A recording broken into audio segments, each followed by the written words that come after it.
So I've talked about the physical violence. There's more later on that I may cover that happened uh, about 12, 13 years ago or more, a little more maybe, but now I want to focus on the mental, emotional stuff. I've addressed some of the gaslighting and moving stuff around and then it being found where I've already looked. Uh, Now I want to talk about the emotional stuff.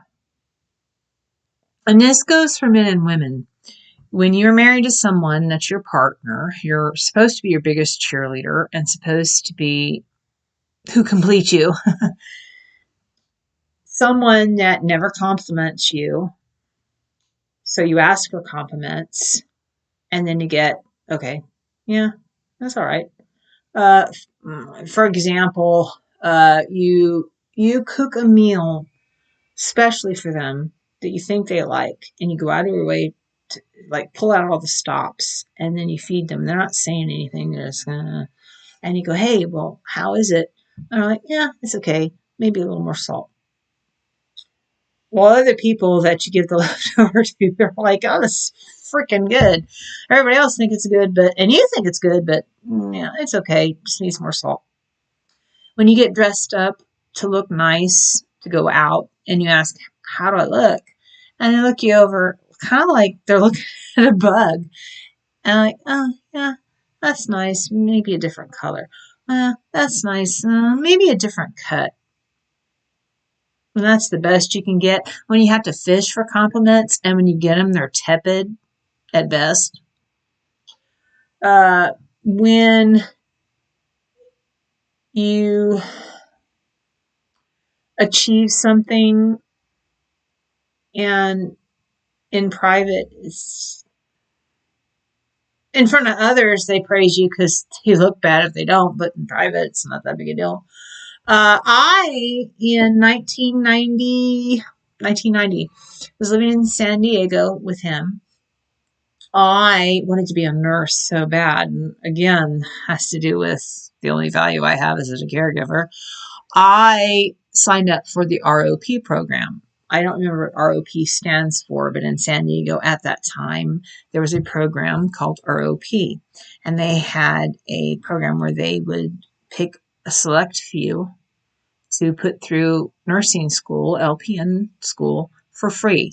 They covered tuition, books, uniforms, everything. It was absolutely free. And it was about a year, and you would be a nurse. I told him and my parents. Now, understand, my parents were still abusive at this time, too. I just didn't want to get into the distraction of that. They were still manipulating me, making me feel guilty if I didn't babysit my brother and sister so they could go gamble in Laughlin. So I had my husband and his abuse, and I still had my parents using me to be a babysitter and not approving of me in the meantime. So I had it coming from all directions because I didn't walk away, and we'll address that later. I should have, but I didn't. So I'm getting it from over here, and I'm getting it from over there. So I get into this. I said, I'm going to apply for this. And Neil's like, okay, I can get a second job part-time because he's working full-time doing whatever. I think he might have been carpet cleaning at that point. I don't remember what job he had. He had so many. And my parents, my dad was like, yeah, we can watch Rachel in the evenings while Neil and you, because I was going to work part-time. So my parents said, yeah, we'll watch Rachel while you and Neil are working part-time jobs at night.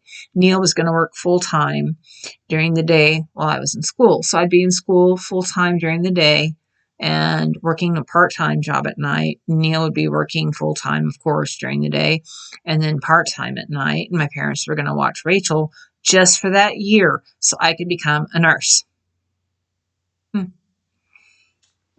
I don't think they thought I was going to get in because it was in the entire county of San Diego, which, if you know, is quite large. And there were a lot of people applying to get into the program, thousands. Mm-hmm. So I applied. I got in. I don't know how or why, but I did. I got accepted. So I went back to Neil and my parents, and I'm like, okay, I'm in. And my mom, we can't watch Rachel at night. We're still working full time. We've already raised our kids. We're tired. Now, mind you, I'm babysitting. I'm babysitting my brother and sister over the weekend so they can go to Laughlin and gamble. I'm picking them up from school in the afternoon and bringing them to my house so they can go home. So I'm watching their children all the time. They couldn't watch Rachel, so I could go to school for a year and build a career that would change my family's lives for the better financially. Yeah. And Neil says, because I'm like, okay. We'll figure it out. We'll find a way to, if you work, continue your full-time job. You're going to do your part-time job. I'll do my part-time job. We'll figure out a way. I'll find a program. Neil's like, no, I don't want to work part-time. I'm tired. My job is stressful and whatever it was, carpet cleaning. I can't do it. I'm not going to work part-time.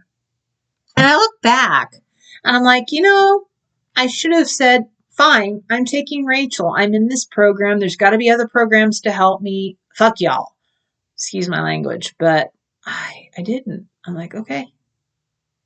So I missed an opportunity to go to school for a year for free to become a nurse instead of being alternating between being a stay-at-home mom, and then when we'd suddenly have money problems that I didn't know where they came from, I look back and I know now, and we'll get into that later, but I'd have to go work a dead-end job to pay the bills. No one wanted to make a sacrifice. I was willing to make the sacrifice, but my parents and my husband weren't willing to make a sacrifice so that I could better myself, which would have in turn better all of us. Well, whatever. So I didn't get to get into that. I then went to work. I was a temporary, and I was working at the County of San Diego in the Department of Public Works in the Solid Waste Division. But they liked me, and a couple of people there wanted to help me get a job with the county instead of being a temp. So they set me up for interviews, got me through the application process, and I was pretty much guaranteed a job. And had I gotten a job there, I was 20 years old. Had I gotten a job with the San Diego County Department of Public Works, I'd probably be retired right now with a pension. Neither here nor there. My husband said, no, you can't do that, because it would have been, I think, a $2 less at that time. If I had gone from being a temp to working for the county initially, I would have taken a slight pay cut. And Neil's like, we can't afford that. You can't do that. And I listened because I loved him. And I thought he had a point. And I felt guilty. He goes, if you do that, we won't make it. Like, what are we going to do? So I turned it down. So there are at least two opportunities early in my 20s where either my husband or my husband in conjunction with my family stood in the way of opportunities that had I gotten them, all of our lives, had we gotten along, been better.